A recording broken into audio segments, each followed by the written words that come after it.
Miarabantsika rehetra amin'ny anaran'ny tompo, tsy dia tsara ny fivarotana bie anoanana ny asan'Andriamanitra. Izay ny lohatenin'ny fampianarana hoentina amintsika amin'ity andro anio ity. Ety am-piandohana dia hiteny amintsika fa tsy miteny mihitsy hoe fahotana ilay izy, fa hoy hoe tsy dia tsara. Zavatra roa samihafa tsy azo afangaro zany. Faharoa dia tadidio koa ry havana fa be dia be ny fomba azo atao ahazoana manohana ny asan'Andriamanitra. Anisan'izany ny resaka fanomezana. Io zany ilay tena hoe fanolorana zavatra na vola tsy misy tambiny.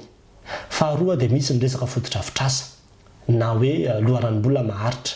Izany hoe fampiasam-bola dia ny vola azo isam-bolana amin'ireny zavatra samihafa izay atao reny no entina manohana ny asan'Andriamanitra. Zava-dehibe koa io.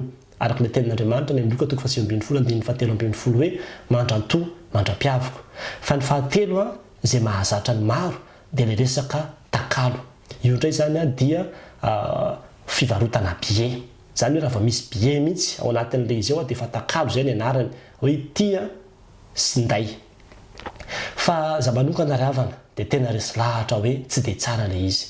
Satria nanana expérience efa mihoatra 20 taona tanatina fikambanana kristianina ary tao anatin'izany koa ny fitondram-piangonana fa tena tsapako mihitsy hoe tsy dia tsara ilay izy.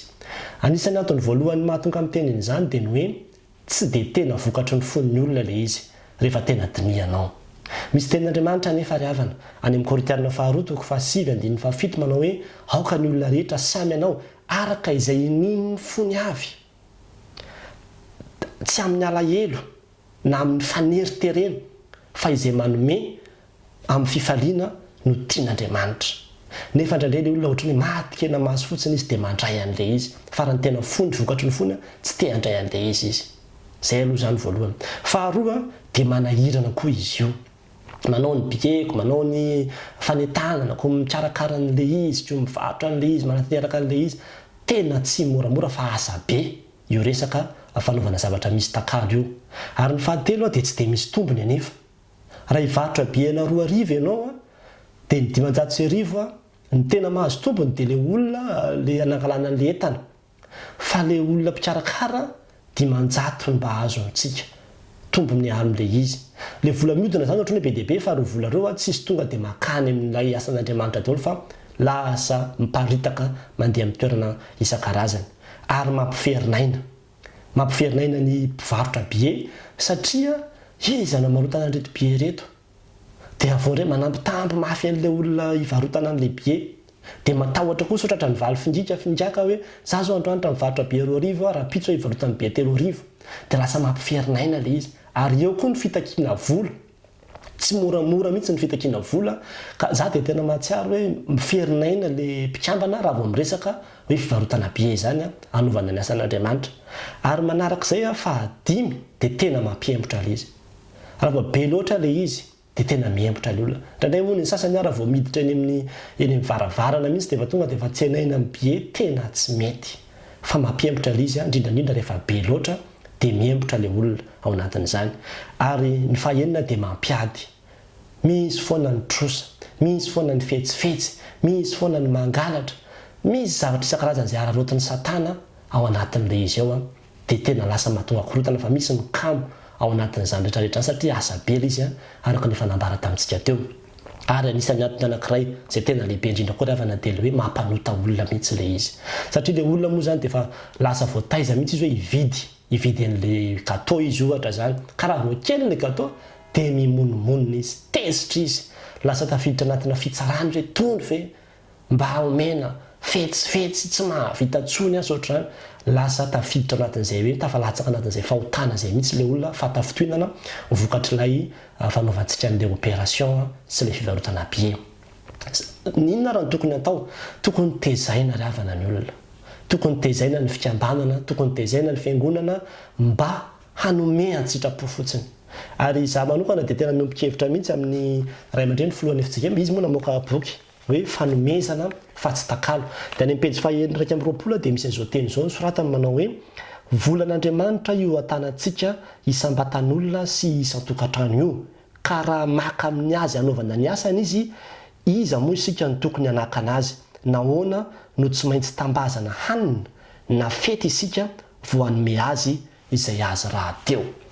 tena marina zany za manokana dia te hijova volombelona kely amintsika fa tena rehefa voataizany fiangonana rehefa voataizany fikambanana amin'ny resaka hoe fahafoizana fotsiny io a tena mandeha ny asan'Andriamanitra ary tena be dehibe ny vola azo ahafahana manatanteraka ny asan'Andriamanitra tsy sahirana zany amin'ny fanaovana ny asan'Andriamanitra.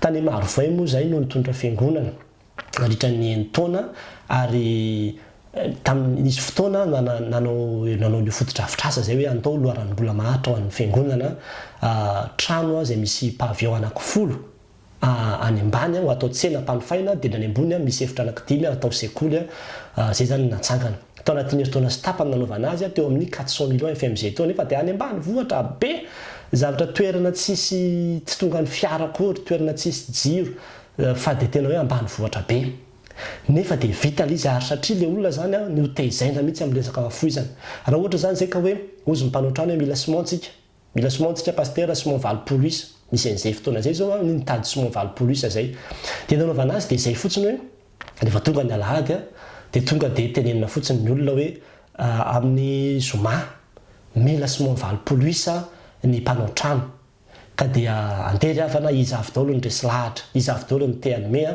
anaovana an'ilay izy tonga dia manao tonona simon no atao simon tononona ho an'izay vonina hanome dia izay vonina hanome dia tonga dia mekary ety anoloana ety mekary ety anoloana ety amin'ny altara ety dia tonony eto izay homenao tena biblika zany raha va jerevanao tsara ny fomba nanomezan'ny Davida tamin'izy nanome tao amin'ny tempolo dia tena teo anatrehan'ny fiangonana no nanononany hoe reto avy ny zavatra homeko hanaovana ny asan'Andriamanitra ary tena azo tsy ampiasaina koa zany amin'ny fotoana sasany tahaka an'izany fa tsy hoe azy ataon'ny tanany ankavia tsy tokony fantatry ny tanany ankavanana fa tena biblika koa no hoe misy fotoana ozy ny tena hoe izao zavatra nataondra vehivavy zao na izy anay tokony filazantsara dia tsy maintsy tenenina zao asa soa nataony zao fa tsy hoe afenina foana akory dia ny zavatra nahagaga tamin'izay fotoana zay Simon valopolo no notadiavina fa nilahatra ny olona nankeny amin'ny altara nanonina Simon fitopolo amin'ny zato no azo tamin'io alahady io dia izany hatrany no atao hoe mila taolina indray tsika mila an'izao tsika dia tena hoe jenaim-pon'ny olona